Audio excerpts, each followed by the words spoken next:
This seems like a huge deal for the MCU. Your inner circle's been compromised. The new president isn't a fan of superheroes, not to mention we're still dealing with the same old problems in America. They will never let a black man be Captain America. And the terrorists. Stand by for proof of death. Okay, let's break down everything you need to know before you see Captain America: Brave New World. Let's go. You're not Steve Rogers. It's time for Sam Wilson to fully become Captain America the only way that he knows how. You're right. I'm not. We saw in Endgame, Steve Rogers chose to pass the shield to Sam instead of Bucky. You'd think that it'd be an easy decision. Bucky was Captain America's best friend, but let's be honest, the whole Winter Soldier thing is kind of a deal breaker. He was murdered by the Winter Soldier, and that was me. I kind of think it's ridiculous to think that Russia and Hydra's super soldier that they brainwashed and kept alive for years.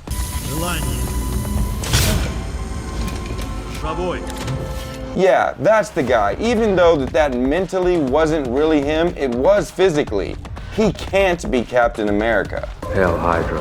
And some people still have to believe that he was at least slightly responsible for the bombings in Vienna to ratify the Sokovia Accords. Yes, we know it was Zemo, but how much do you really believe the news? Trying to sell sodas. Explaining something. And yes, he fought in the Battle of Earth and is sporting a new Wakandan-made arm. No big red star anymore. 13!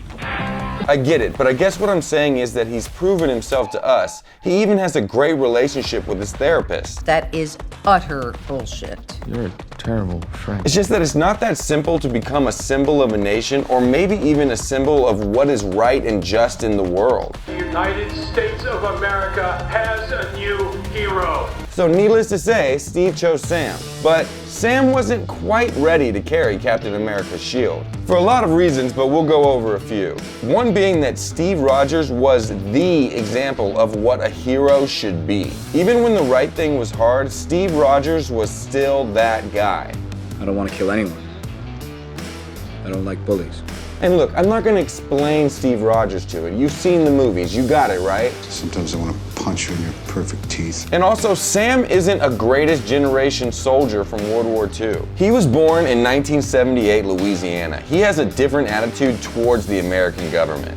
They will never let a black man be Captain America. So when he's given the shield, he has to reconcile that feeling and the history against the honor of being asked to carry it. That guy earlier was Isaiah Bradley, and he should have been Captain America. Those stars and stripes don't mean nothing good to me. He fought in the Korean War and was an unwilling test subject in the search to recreate the super soldier serum. He was the only survivor of the trials and became the next super soldier. However, like Bucky, it wasn't quite as effective as Dr. Erskine's serum that was given to Steve Rogers. Because a strong man who has known power all his life may lose respect for that power, but a weak man knows the value of strength and knows compassion. Isaiah was also a good man and also an extremely effective hero, even giving Winter Soldier a beatdown. But after the war, the government, which we now know had tons of Hydra agents, knew that they couldn't let this black super soldier, which they illegally experimented on, back into the world like nothing happened. No way they were gonna let that happen, so he was wrongfully imprisoned and then horribly experimented on for decades until he finally got out by the grace of a nurse. So when he says, they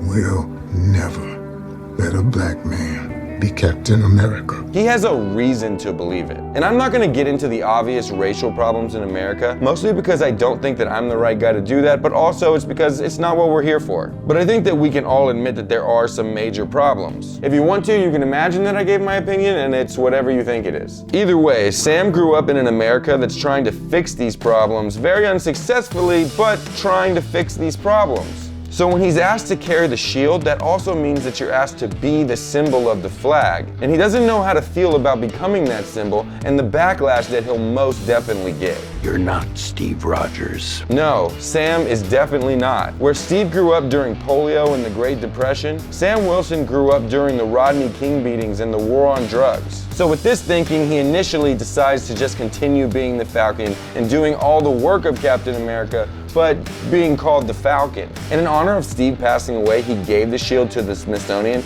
and the new Captain America exhibit. Recently updated. But American politicians, being American politicians, almost immediately recruited a new, sorry to say, dollar store Captain America, and even threw in a token black guy sidekick. Just because you carry that shield, it doesn't mean you're Captain America. And honestly, it does seem like this guy has all the makings of a Captain America. His name is John Walker. I just want to do the job.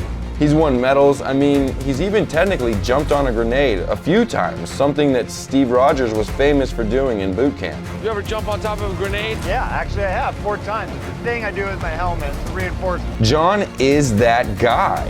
He's an amazing soldier and technically an amazing person. But John has never technically come up against any adversity that he can't beat. So when he becomes Captain America and is forced to take on Avengers level threats, he immediately hits a wall. His best friend dies and he has a psychological break. I only ever did what you asked of me, what you told me to be and trained me to do, and I did it. Eventually, Walker does take the super soldier serum, which we learned also amplifies the core parts of your personality. The strong man who has known power all his life may lose respect for that power. John Walker has been strong his entire life. He always won the football game, passed the test.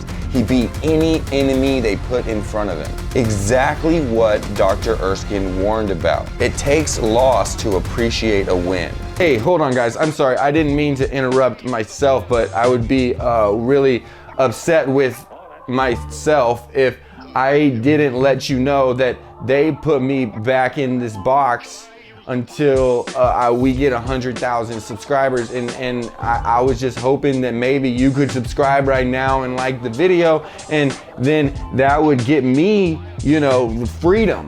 And you would be doing a really good deed, so just subscribe down there and I get to give, you know, go outside. It would mean a lot. Thank you. After all of this, Sam finally does find his way to the shield. And getting a new Wakandan-made suit, this makes him the Star-Spangled Man with the plan, Captain America, complete with detachable wings. Red Wing probably sold separately. The people in Wakanda, knowing the trials and tribulations that he's about to face, offer their support by making him this brand new Captain America suit. Originally, he got this white one for the television show Falcon and the Winter Soldier, but in the trailer, we're seeing the classic Captain America blue suit. We're also seeing that the Wakandans put the same type of vibranium weave into his new wings, meaning that they can build up kinetic energy and release it in a blast like Black Panther.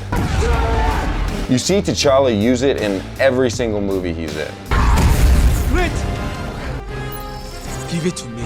I mean, really, he always uses it. It's an awesome move. I don't remember if Shuri ever uses it in her black and gold suit, but that's okay, she's going through some stuff. It could have been different. It makes sense that like Tony Stark, Shuri and the Wakandans would share their technology with trusted individuals. Like whenever T'Challa gave Bucky his vibranium arm in Infinity War. The White Wolf has rested long enough.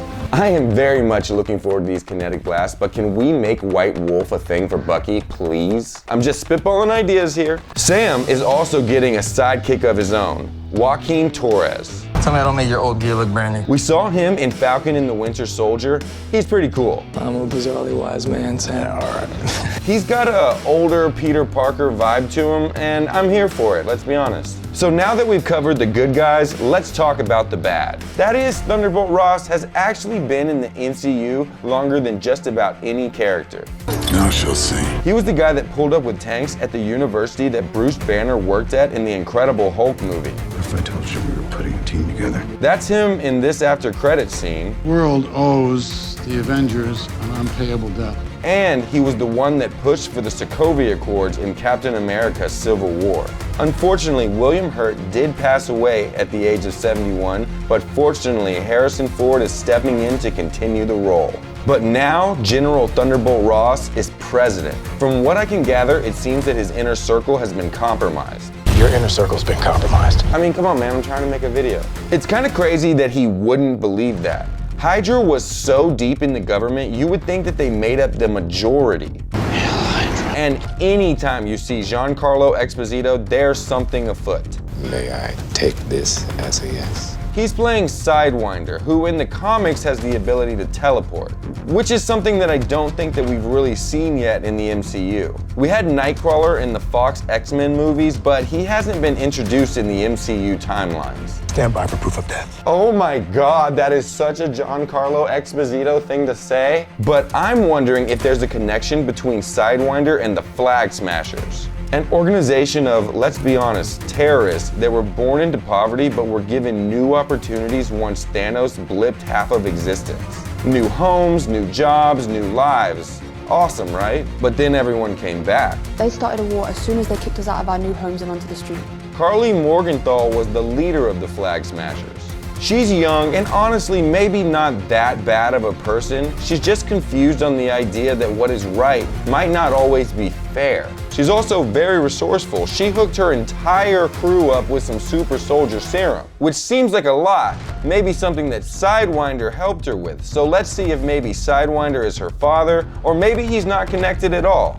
He's giving major mercenary vibes. Stand by for proof of death. But let's get back to El Presidente Ross. He's never been a fan of superpowered individuals. He's a man that enjoys power, and his power has come through leadership of massive armies. And now these jokers come in and are single-handedly more powerful than all of his tanks, all of his jets, and all of his armies. And what word would you use, Mr. Secretary? How about dangerous? So he has pushed back in every single chance he has got in regards to the Avengers or other superpowered heroes. But it seems that him becoming the Red Hulk might throw a wrench into that line of thinking. And he probably won't be able to be the president anymore, and that's gonna suck. You want me? Come and get me! We can only guess on where the Red Hulk is gonna be on the power scale. We know he's gonna be new to the Hulk life, so he's not gonna be able to control it at all. The Red Hulk is strong, obviously Hulk level strength. But in the comics, he can overheat, so there is a cap on his strength level. And thank God, because I don't know how Captain America is gonna be able to handle any Hulk. And will the introduction of the Red Hulk finally lead to another Hulk movie? Either way, get ready for a high-flying battle for what is right. Comment below all of your theories, and maybe we'll discuss them in our next video. And I will see you for the movie breakdown, Marvel fans. Hey, thanks for watching. Click here for more videos and subscribe to keep up with all the Blake's World updates. I'd appreciate it. All right, I'll see you next time.